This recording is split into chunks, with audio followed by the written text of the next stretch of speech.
में बैठे थे। कुछ गुरु भाई लोग इधर खड़े थे, कुछ गुरु भाई बहन इधर खड़े थे। अब साहब यहाँ बैठे हैं तो कोई उधर से गुजर नहीं रहा है, लेकिन एक काम आ गया तो एक गुरु भाई बाईं तरफ से दाईं तरफ जाने लगा। तो जब वो गुरु भाई जाने लगे तो उनको लगा होगा ना कि साहब बैठे हैं तो प्रणाम कर लेते हैं, तो वो गुजरते गुजरते साहब को प्रणाम करने लगे। तो साहब हमेशा कहते थे कि जानती हो, हर जिला के लोग अलग अलग तरह से प्रणाम करते हैं, सबका अपना अपना स्टाइल है। तो सहरसा का क्या है? तो सहरसा का ऐसे है। साहब कहते थे कि सहरसा के लोग ऐसे प्रणाम करते हैं। तो गुरु भाई ने साहब को प्रणाम किया। साहब बैठे शांत थे, जैसे ही देखा कि प्रणाम कर रहा है बिगड़ गए, पूरा बिगड़ गए।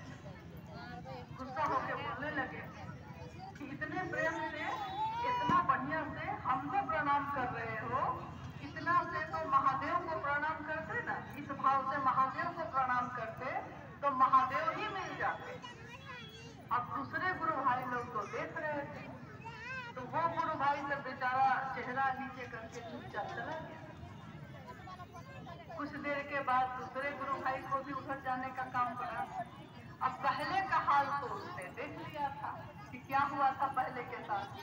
तो जब दूसरे गुरु भाई जाने लगे तो उन्होंने साहब को प्रणाम नहीं किया, क्योंकि पहले का हाल देखा था ना, अभी अभी तो डांट पड़ी थी, तो बिना प्रणाम किए जाने लगा।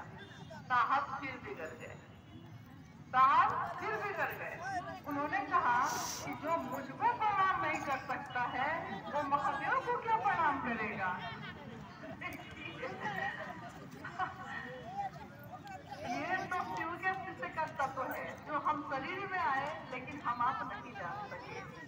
तो ये शिव को गुरु बनाने की बात, शिव की तरफ चलने की बात और तीनों सूत्र करने की बात साहब हरिनानंद जी ने जो बताया है जगत के लोगों को, इस बात में शिव से जो उतरी हुई ऊर्जा है उनमें, अगर हम उनके आंखों के अनुसार, उनकी सोच के अनुसार, उनके सपने के अनुसार इस काम को करते हैं, इन तीनों सूत्रों को करते हैं, तो जानते हैं वहाँ न तो मेरी ताकत काम करेगी न आपकी, वहाँ काम करेगी स्वयं उन्हीं की ऊर्जा, उन्हीं की ताकत। क्योंकि उन्होंने कहा कि जहाँ भी मेरे विचार जाते हैं मैं ही तो जाता हूँ।